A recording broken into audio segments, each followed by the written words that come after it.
Em 1979, uma rede de televisão ABC, através de Geraldo Rivera, que comanda o programa 2020, promove uma reportagem investigativa, Elvis The Cover-Up, o encobrimento de Elvis.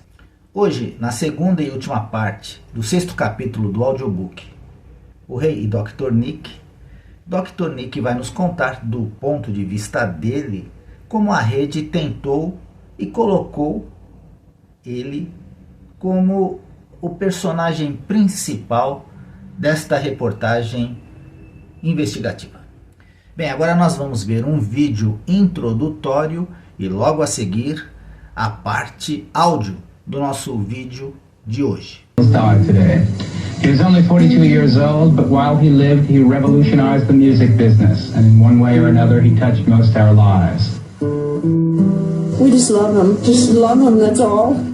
He's got to be watching this. He's got to be so happy. Elvis Presley, he was an idol to millions of us growing up in the 1950s and 60s. Sexy, exciting, even a little dangerous. Elvis didn't invent rock and roll, but he certainly made it mainstream. And his death shocked the world. The working class hero, the hillbilly cat, was dead at just 42 years old. And many still wonder how and why he died in the bathroom of his dream house here in Memphis, Tennessee. Well, over the course of the next hour, you'll get fresh insights from insiders and experts on the death, but more importantly, on the life and times of the extraordinary man from Graceland. Love me tender, love me sweet. On the day of Elvis's death, August 16th, 1977, he is the fading king of rock and roll. His records and movies are not selling the way they used to, and he supports his lavish lifestyle and vast entourage with concerts, lots of them. Scheduled to fly out of Memphis on the Lisa Marie, his Convair 880 jet the next day. Elvis is heading to Portland, Maine, for what would have been his 56th live show of the year. We returned back to Graceland at about 1:30, and Elvis and I went upstairs, and Elvis turned on television in his room to relax for a little while. Live-in girlfriend Ginger Roldan is the last person to see Elvis alive. Ricky Stanley is Elvis's stepbrother.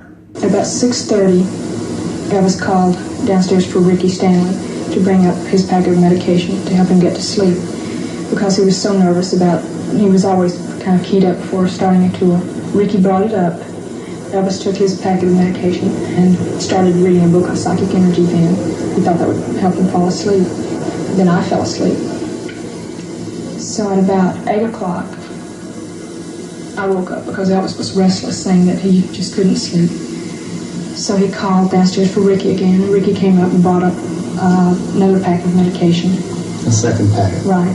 Elvis took that. And then I went back to sleep. Elvis spends the entire morning inside his dressing room at Graceland, and it's there that Ginger finally discovers him. I went in and I knocked on the door and no one answered. So I opened the door and that was when I saw Elvis. Panicked members of his entourage try frantically to revive Elvis, but he is long gone before they even get his body to Baptist Memorial Hospital, where his death is pronounced at 3:30 in the afternoon by then medical examiner Jerry Francisco, one of the prime architects of what I long ago labeled the Elvis cover-up, the conspiracy to hide the king's drug abuse and overdose death from his millions of heartbroken fans. Results of the autopsy are that the cause of death is a cardiac arrhythmia due to undetermined causes. Everybody should be told the truth. I've been thinking about that. I hope and pray that he didn't do it on purpose. Bored and worried about money near the end, Elvis is no longer the slim, swivel-hip sex symbol who changed the world.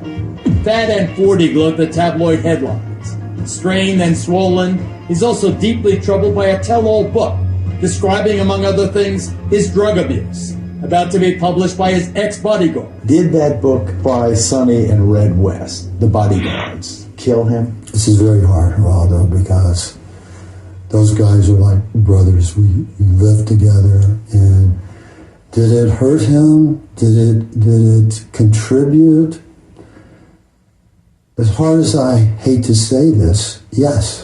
In exclusive interviews that were explosive back in the day, Ginger claims not to know Elvis was hooked on a plethora of powerful drugs prescribed by a stable of feel-good doctors and dispensed by members of his entourage. including this stepbrother, David Stanley. Listen to me, David. This is very important. You personally witnessed Elvis Presley abusing drugs on many, many occasions, almost daily. 3 times a week. I'd work a day, Ricky'd work a day, 2 other guys would work. So that's about 2 to 3 times a week. But every time you were on duty? Every time. Every day. Every day. Last 2 years of Elvis's life, it was every day. The actual cause of Elvis's death, according to many unbiased experts, was an overdose of codeine and Quaaludes combined with at least 5 other depressants already in Elvis's system. Memphis DJ George Klein knew Elvis since childhood. Elvis was his best man, and George recalls getting to Graceland after hearing the awful news. I get to Graceland, the gate swung open, and Mr. Presley runs up to me. He said, George, he said, I've lost my son, you've lost your best friend. And about that time, Dr. Nick walks in, and he says, would you please gather around me, folks? He said, hate to tell you this, but Elvis Presley passed away this afternoon at Baptist Hospital. It's very sad, and, you just couldn't believe it, This guy was such a superstar, had the whole world in the palm of his hands. Did his entourage, including you, George, did you hesitate to tell Elvis that maybe this or that was inappropriate, or maybe he should take better care of himself? A couple of Elvis's guys did. Elvis thought, Geraldo, it was prescribed medication. He thought because it came from doctors, and it was a doctor's pill, it wasn't bought off the street, that it wouldn't hurt him. But lo and behold, it did, and you know what happened. Why didn't anyone tell Elvis to stop or to slow down? Well, I'm really glad you asked that. First of all, Elvis was a real proud human being, and he thought his job was to help everybody else. Very hard for him to take any help. Why don't you stop him? I tried on different occasions to stop Elvis when I saw him take something that I thought he shouldn't be taking, or taking too much of something. And on the different times he would say, I don't understand. But he would say, I need it. I don't understand. What would Elvis do if he didn't get the drugs he wanted? He'd get upset sometimes. We were in Vegas one time, and we were there for 8 weeks, and Elvis was getting his drugs, but it got to a point to where his doctor wanted to shut him off in Vegas, and we couldn't reach the doctor anymore. So he jumped up on the table one day and he pulled out his .45 and he says, I'll buy a goddamn drugstore if I have to. He says, I'm going to get what I want. He says, you people better realize that either you're with me or against me. O Rei e Dr. Nick. Cão em uma caçada. Pouco depois, 2 engravatados invadiram a área de recepção do grupo médico e exigiram ver o Dr. George Nikápolos. Era evidente que eles não planejavam sentar e esperar sua vez. Os cavalheiros eram do Conselho Estadual de Artes de Cura, que era responsável por licenciar médicos. Eles me apresentaram uma acusação legal com a formalidade de um convite para uma posse presidencial. Assinei como faria para um presente entregue por qualquer outro correio. Tive até que anotar o horário em que fui oficialmente intimado. 12h55, 7 de setembro de 1979. Joseph Dowman, um jovem advogado de Nashville para o Departamento de Saúde Pública do Estado, e Steve Belski, um recém-formado em Direito que foi um dos 5 investigadores do Conselho de Saúde relacionado, trabalhando como seu representante de campo em Memphis. Tinham oficialmente entregue os papéis.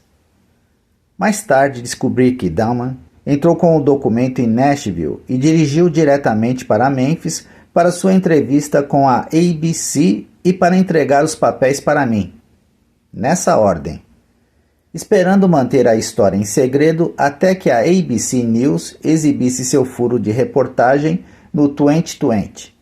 Fiquei chocado. Graças à agência de notícias internacional, a história chegou localmente pelo Memphis Press Center em 11 de setembro de 1979, me dando um aviso sobre o que estava acontecendo. Embora o furo da ABC tenha sido divulgado, a notícia impressa, na verdade, funcionou como publicidade para o seu programa. O artigo "Médico de Elvis é alvo de investigação médica" relatava o conflito sobre a causa da morte entre o escritório do legista e fontes do Hospital Batista. Também listava as acusações do Estado contra mim. A queixa contra Nikápolas, meu nome foi escrito incorretamente. Dizia que ele havia dispensado, prescrito ou distribuído drogas ou substâncias controladas de forma não profissional. Não determinava se as quantidades eram excessivas ou se estavam sendo abusadas pelos indivíduos. O artigo também afirmava que a queixa dizia: um exame dos registros indica que os medicamentos não foram prescritos por razões médicas legítimas ou prescritos em quantidades excessivas ou não foram prescritos de boa fé para doenças reais ou incapacidade. 2 dias depois, o Commercial Appeal publicou um artigo intitulado "Nikápolas sob investigação por 1 ano e 1 quarto", onde finalmente pude ler detalhes sobre a investigação. Bilski disse ao repórter Lawrence Boozer que ele vinha capturando rumores e pequenas informações sobre mim desde o início de 1978. Ele alegou que, em nenhuma das entrevistas, nenhum farmacêutico o havia alertado que a ocorrência era tão rotineira quanto levantar pela manhã.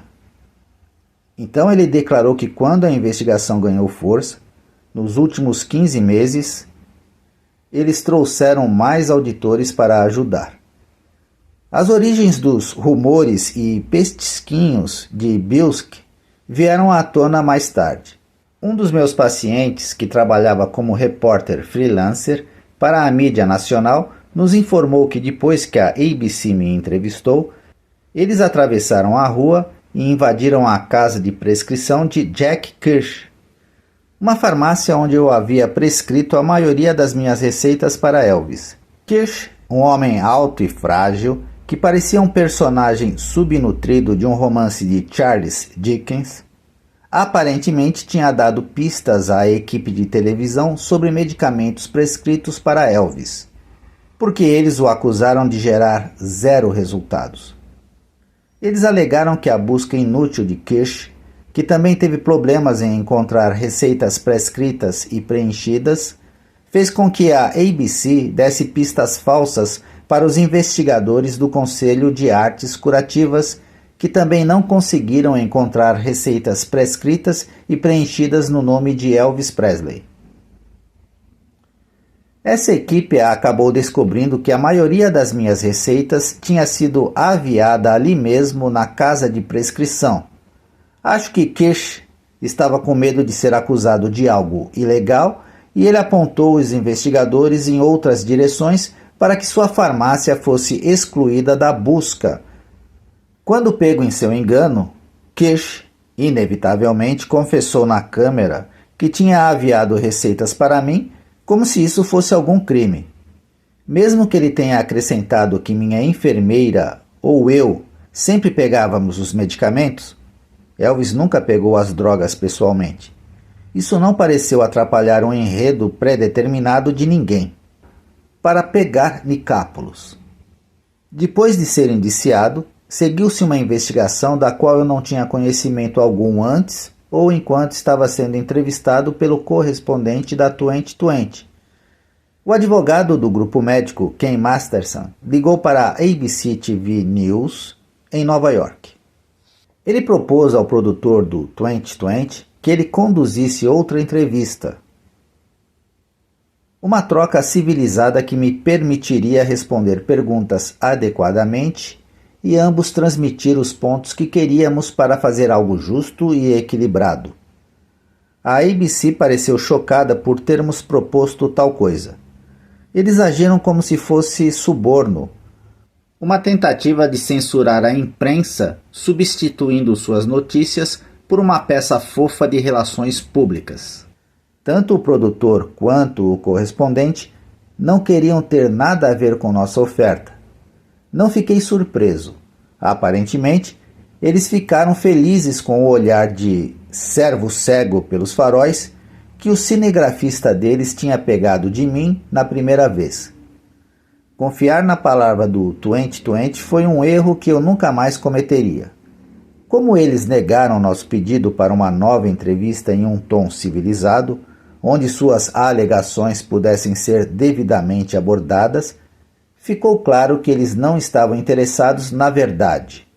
Nem meus advogados nem eu sabíamos o objetivo da história que a ABC estava perseguindo. Com a ajuda do meu repórter paciente, descobrimos que a irmã de Charles Thompson era casada com James Cole. O marido dela, também ex-repórter de jornal, se juntou ao cunhado no empreendimento depois que o produtor chegou da cidade de Nova York para encontrar uma história que permitisse que sua família passasse o verão com parentes perto de Memphis enquanto ele trabalhava aqui. Como o destino quis, a irmã de Thompson, esposa de Cole, era professora de Direito. Um de seus ex-alunos, Jack Fossbinder, era o investigador-chefe do Conselho de Artes Curativas. Thompson havia deixado claro que o programa de notícias 60 Minutos da CBS estava matando o 2020 na audiência.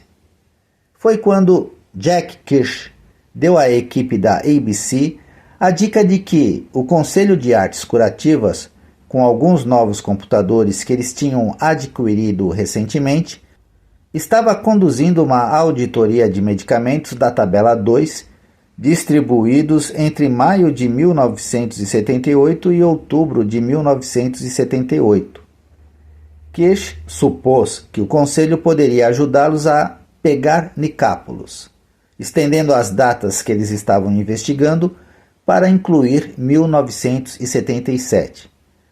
Soube-se que, após um breve telefonema, as duas organizações fizeram um pacto de que a ABC precisava de uma trilha de papel para vincular a mim as grandes quantidades de medicamentos prescritos para Elvis Presley. Eles dariam ao Conselho de Artes Curativas informações e nomes de contato para usar em sua investigação em troca de um salto na história quando as acusações fossem finalmente apresentadas. Então, a ABC poderia surgir com um furo jornalístico e deixar o resto da imprensa para trás e assistir seus índices de audiência de seu 2020 dispararem. Depois de ser indiciado, meu advogado e eu abordamos o Conselho de Saúde relacionado sobre o seu relacionamento com a equipe da ABC News. Eles valsaram em torno da questão, negando qualquer cumplicidade entre os dois grupos. Bilski disse que a preocupação do conselho não era o que Elvis fez com as drogas ou se ele tomou os medicamentos, mas se eu havia prescrito drogas de forma indiscriminada, sem razões médicas legítimas. Bem, se é honestamente disso que se trata, pensei, por que o Conselho de Saúde relacionada não me informou que estou sob investigação? Então eu poderia ter mostrado a eles minhas razões médicas legítimas para receitar as prescrições, já que eles nunca tinham visto os registros dos meus pacientes. Poderíamos ter economizado tempo, dinheiro e muito aborrecimento. Uma data para o tribunal foi marcada. Eu tinha 4 meses para preparar minha defesa antes da audiência do conselho médico. Eu estava me sentindo bem confiante sobre o que precisava fazer para resolver o problema. Então, as bombas começaram a cair. Logo abaixo do artigo do Commercial Appeal sobre a investigação, havia outra notícia. 2020 conclui dose fatal de droga. Estava programado para ir ao ar naquela noite, 13 de setembro de 1979. O artigo afirmava que o programa havia chegado a uma conclusão inescapável de que Elvis Presley morreu de uma morte relacionada às drogas. No artigo, 2020 orgulhosamente apontou para os meio-irmãos de Presley, os irmãos Stanley. como suas principais entrevistas e declarou que eles, na verdade Rick, tinham pegado um narcótico classe A para Elvis nas primeiras horas da manhã no dia em que ele morreu. Já que a notícia dizia que o programa tinha relatórios toxicológicos autenticados, certamente eles sabiam que o narcótico classe A, a que eles estavam se gabando de ter descoberto, não foi encontrado em nenhum lugar do corpo de Elvis na autópsia. Classe A. As drogas da classe A são consideradas pelo parlamento como as mais prejudiciais. Esta categoria inclui heroína, metadona, cocaína, incluindo crack, êxtase, cogumelos mágicos e metafetamina cristal. A história também apresentaria uma entrevista muito franca com a namorada de Elvis, que eles admitiram ter usado uma droga naquele dia fatídico. Mas o artigo acrescentou: ela certamente não era viciada em drogas. Percebi que ninguém havia feito essa ressalva antes ao se referir aos irmãos Stanley. O título da história, O Encobrimento de Elvis, me deixou curioso. Havia muitas direções que a história poderia tomar. Infelizmente, ela foi na pior direção possível, logo atrás de mim. O correspondente Geraldo Rivera, o repórter investigativo que me prendeu para a entrevista em meu escritório, começou o segmento 2020, confirmando que a autópsia não revelou nenhuma causa clara da morte. Ele prontamente desconsiderou a determinação do Dr. Francisco de doença cardíaca, dizendo que ainda estava há anos de ser fatal para Elvis. Geraldo relatou incorretamente que o caso de Elvis Presley era um caso de legista, uma suposição que eles fizeram erroneamente, possivelmente com base na presença do Dr. Francisco na autópsia como consultor. Ele afirmou que a ABC havia entrado com uma ação para tornar o relatório da autópsia público. Dr. Francisco foi acusado de manter a evidência fora do registro público. Eu acho que o que eles queriam dizer com a evidência era o relatório da autópsia do Hospital Batista, que Geraldo deve ter pensado que continha a causa real da morte de Elvis. A teoria da ABC era que o encobrimento começou em Graceland antes do corpo de Elvis ser movido, não na autópsia, como eu suspeitava que eles alegariam. Eles entrevistaram o motorista da ambulância, que disse estar chocado que as pessoas no banheiro de Elvis, uma das quais era enfermeira, estavam tentando reanimar um corpo, obviamente, definitivamente morto.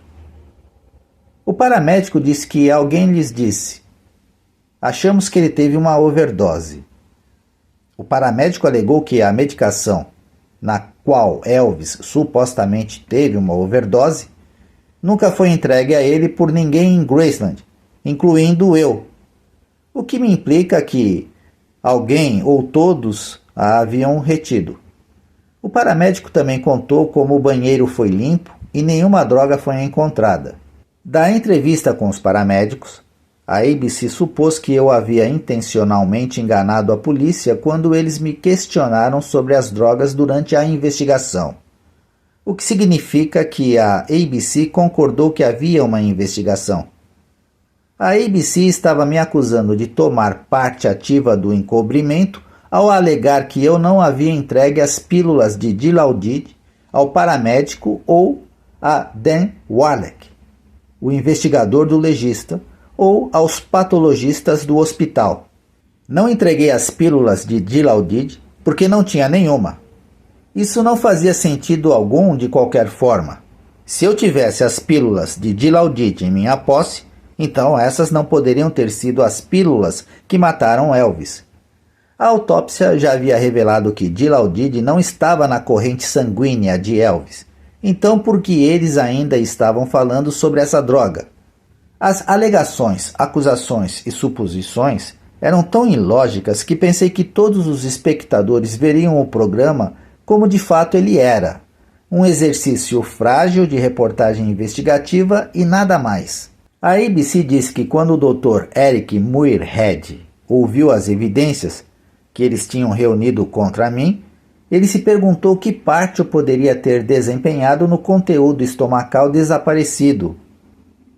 Como chefe de patologia, o Dr. Muirhead certamente deveria saber como o conteúdo estomacal é manuseado quando um paciente é submetido à equipe Harvey, cuidado pela equipe especializada em trauma. Eu pensei que em seu coração ele devia saber que nada irregular havia ocorrido. Insinuar que isso aconteceu e que eu tinha sido parte disso era calunioso. Pensei que se eu ainda fosse um cidadão comum e não estivesse em processo de ser exposto como figura pública, estaria processando algumas dessas pessoas.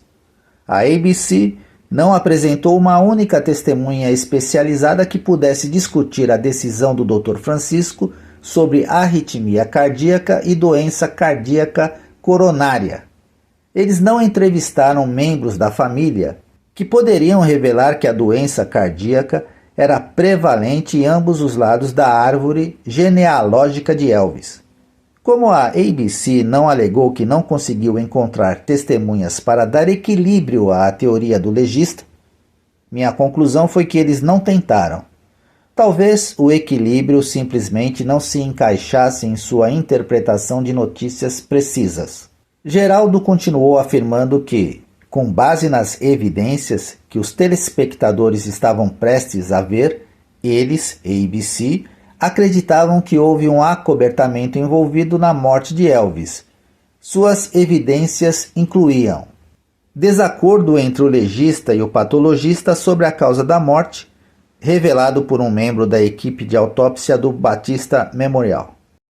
O relatório toxicológico do Laboratório de Biociências e sua lista de medicamentos, trechos da coletiva de imprensa do Dr. Francisco e trechos de especialistas dando suas opiniões sobre o motivo pelo qual a decisão do legista foi imprecisa.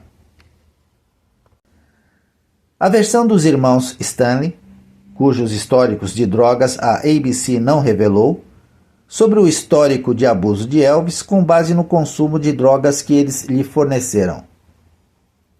Dr. W. S. Nash, o farmacêutico Batista, que havia preenchido a receita final para Dilaudid. John O'Grady, o investigador particular que investigou os vários médicos, que ele disse que forneceu a Elvis várias e diversas drogas. Rick Stanley, respondendo para verificar quem eram esses médicos e como eles se encaixavam no cenário das drogas. Um clipe do Dr. Elias Gonan em Las Vegas, no dia em que Elvis morreu, dando a sua opinião profissional, negando que Elvis fosse um abusador de drogas. Eu falando minhas negações, totalmente tiradas do contexto, enquanto uma lista de drogas passava pelo meu rosto em choque. E Mordelacker contando como ele agora estava livre das drogas, embora já tivesse tomado remédios prescritos por mim. Então Geraldo voltou ao meu vídeo. Ele falou sobre minha lista de dívidas e finanças confusas, que pouco lembravam a verdade. Eles mostraram um Jack Kirsch assustado, explicando por que ele havia aviado minhas receitas, o que eles chamaram de questionável, sem ter nenhum critério para julgar isso. Então, dois políticos ponderaram fazendo declarações confusas e abertas a diversas interpretações, como é o modo de um político. Esse não foi o fim. Houve uma tomada longa de Geraldo descendo os degraus do Tribunal do Condado de Shelby, pontuando suas conclusões para a investigação do 2020 sobre a causa real e as circunstâncias da morte de Elvis, que eles rotularam de o encobrimento de Elvis. Considere, se quiser, os seguintes pontos. Disse Geraldo no tom de um professor universitário de filosofia. Eram 8. Imaginei que fossem suas invencionices. Item. Nenhuma investigação policial real foi feita. De onde ele tirou essa ideia? Eu me perguntei. A Divisão de Homicídios do Departamento de Polícia de Memphis é uma agência legítima de aplicação da lei. Eles estavam lá com um promotor público assistente e um membro do departamento do xerife na cena da morte na suíte do quarto de Elvis. O relatório da equipe investigativa foi a base para a morte de Elvis ser considerada uma morte por causas naturais. Portanto, não havia razão para mais investigação. Não havia assassinato para investigar. Item: Dan Wallach. O investigador do Instituto Médico Legal nunca revistou o trailer onde a enfermeira residente de Graceland guardava todos os medicamentos. Se o Wallach tivesse procurado e encontrado drogas no trailer onde a enfermeira morava, isso teria mostrado que Elvis não tinha acesso a um suprimento ilimitado de drogas. Seus medicamentos foram retidos dele de forma responsável. Item: o conteúdo estomacal de Elvis foi destruído sem nunca ser analisado. Não havia nada significativo para guardar no conteúdo do estômago lavado. Ele estava em jejum há dias. Não havia comprimidos tilintando em uma panela, como Dave Stanley, que não estava presente na autópsia, havia alegado. Item: nunca houve um inquérito do legista. O legista não ordena um inquérito se a morte não for considerada crime. Sem homicídio, sem inquérito. Item: o promotor público do condado de Shelby nunca foi oficialmente notificado e solicitado a determinar se houve alguma violação da lei criminal. Certamente o promotor leu o relatório que seu assistente no local apresentou. Havia 2 assistentes no hospital. Imagino que o promotor simplesmente concluiu que, se não houve crime, nenhuma lei criminal foi violada. Item: nenhuma tentativa foi feita, mesmo após o relatório toxicológico, para descobrir onde Elvis conseguiu todas aquelas drogas. As drogas eram medicamentos obtidos em uma farmácia e administrados por uma enfermeira seguindo as instruções do médico que tratava Elvis por uma década, exceto pela codeína, que poderia ter vindo de um dentista que ninguém, até onde eu saiba, havia entrevistado. A equipe investigativa da ABC não havia se dado ao trabalho de conectar os medicamentos no relatório toxicológico às razões médicas pelas quais foram administrados. Nenhum dos medicamentos no organismo de Elvis era ilegal, porque eles continuaram tentando fazer parecer que eram. Item: os relatórios estavam faltando no arquivo do legista. Fotografias da cena da morte, relatórios investigativos do escritório do legista e o suposto relatório toxicológico preparado pelo, na verdade, para o legista, estavam faltando no arquivo. Só porque eles estavam desaparecidos do arquivo, não significava que estavam escondidos, porque o legista deveria dar os registros do estado para a ABC.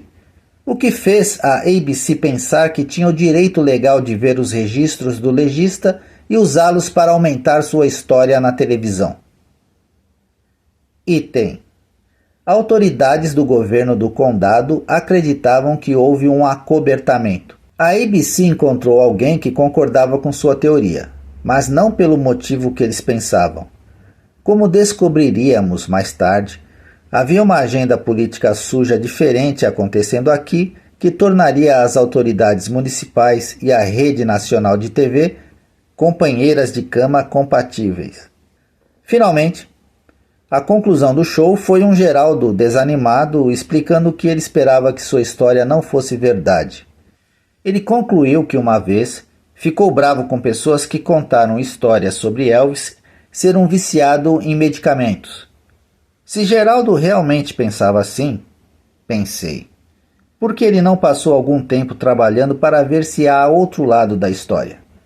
Por que Geraldo não encontrou algumas testemunhas confiáveis que pudessem lhe dizer como Elvis era o único sustento de um grande número de membros da família, fornecendo algumas centenas de empregos que exigiam uma folha de pagamento enorme e administrando uma operação comercial altamente funcional até o dia que morreu?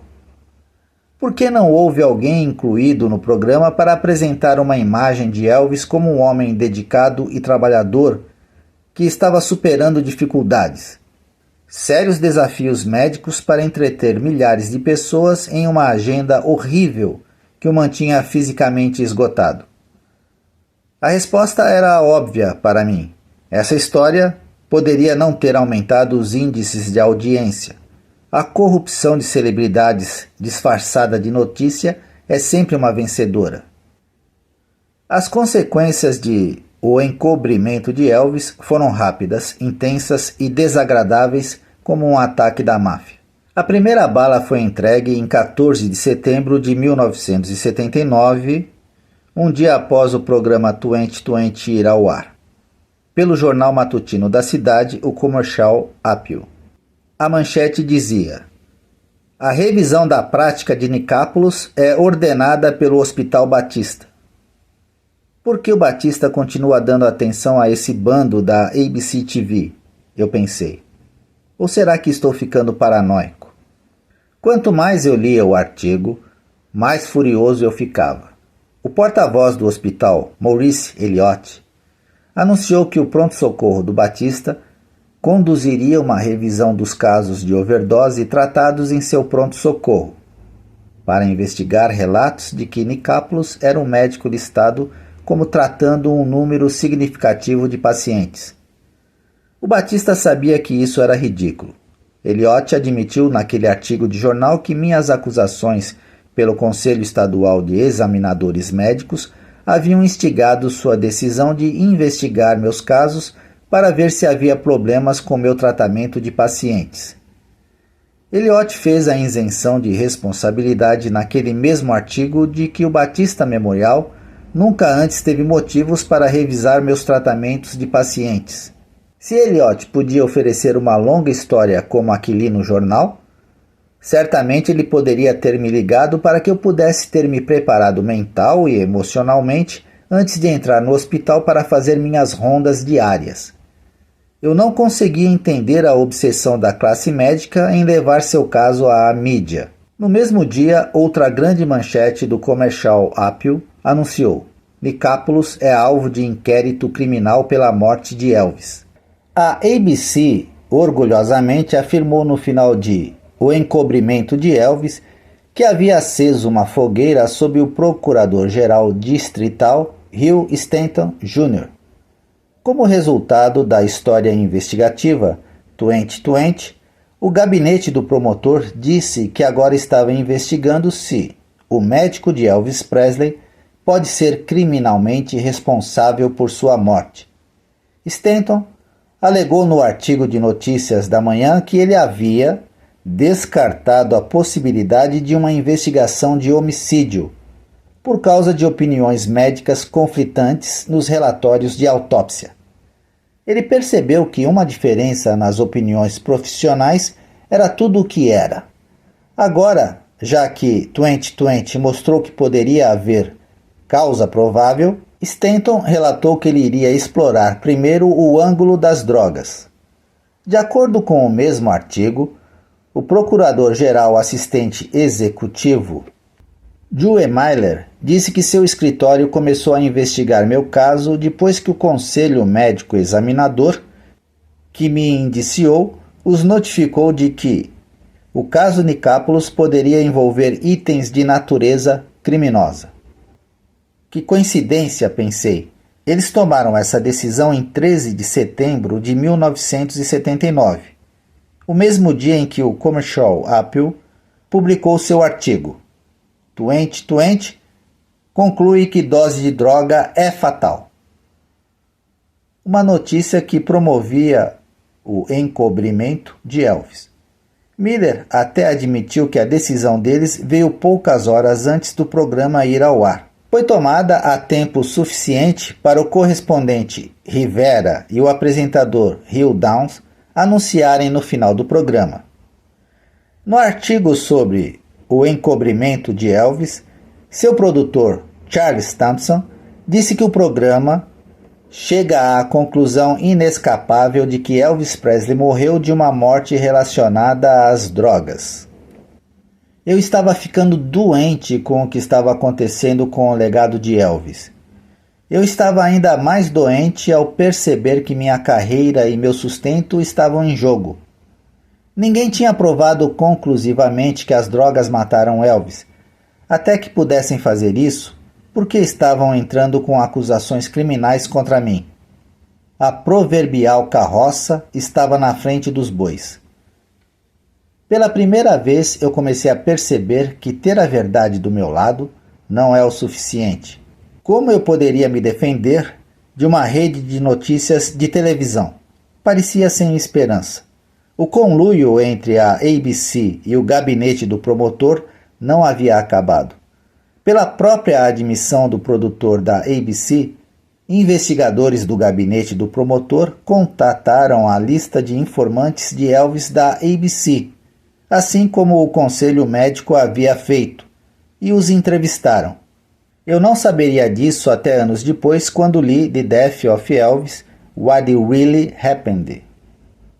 A morte de Elvis, o que realmente aconteceu. Escrito por Thompson, o produtor da ABC.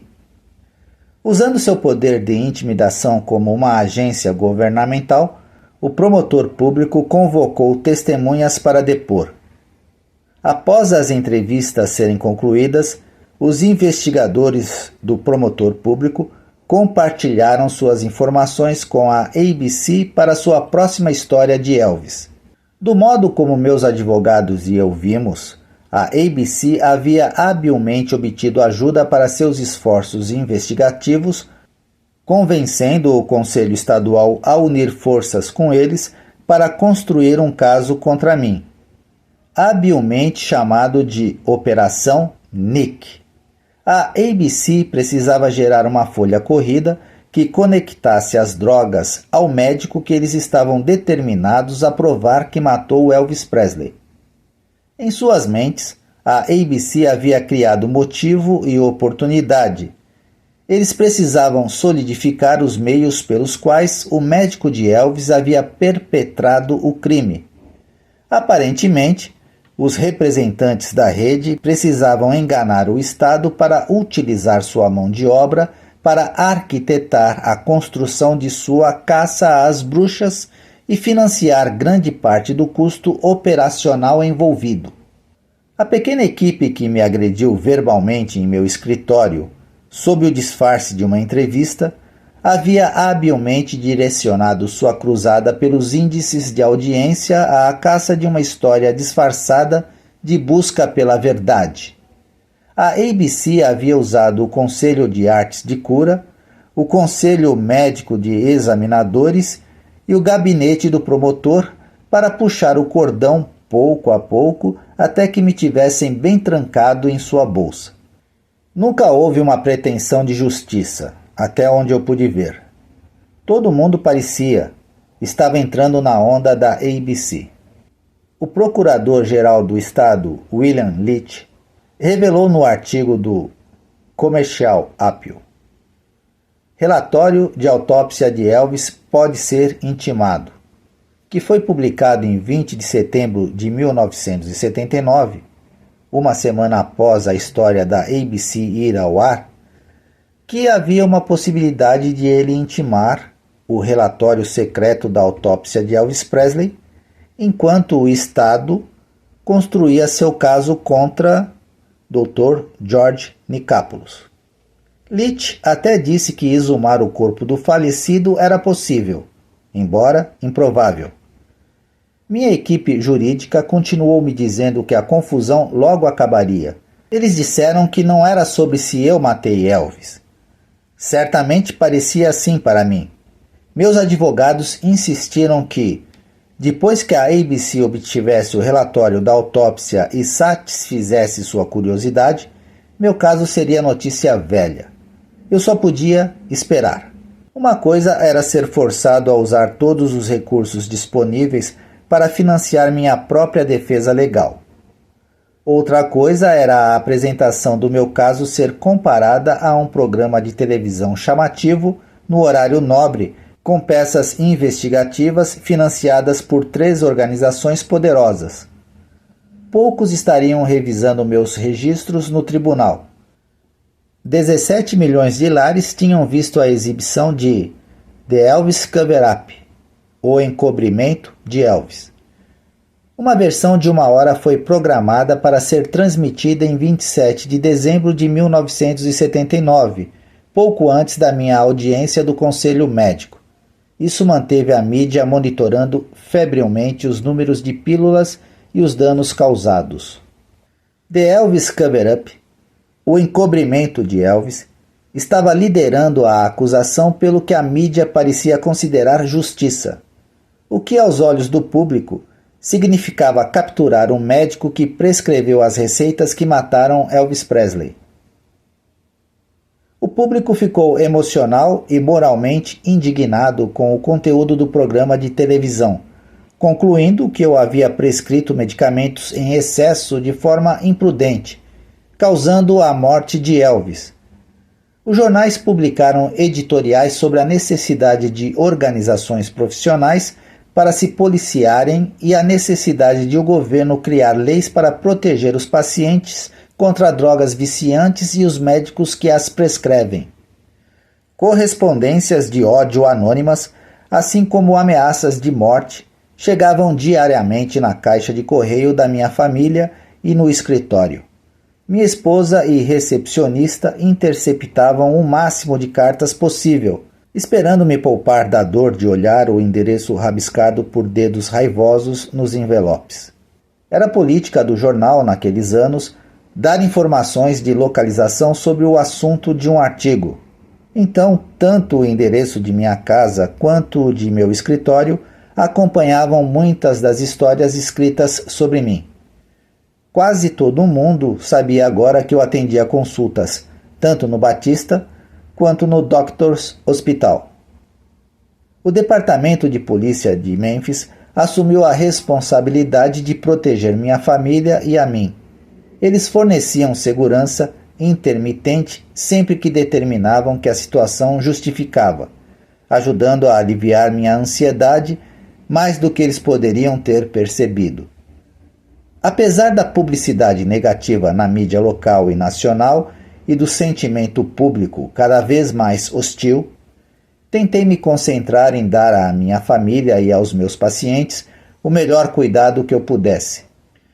Eu não queria que outras pessoas inocentes sofressem com o caos emocional que impactava minha vida. Por mais humilhantes e pessoalmente dolorosos que fossem os assuntos, percebi que as coisas não melhorariam tão cedo para Elvis e tão pouco para mim. Final do capítulo 6. Agora eu quero agradecer aos colaboradores deste trabalho e hoje nas pessoas de Rita da Silva Gabardo e Lúcia Barreto de Andrade.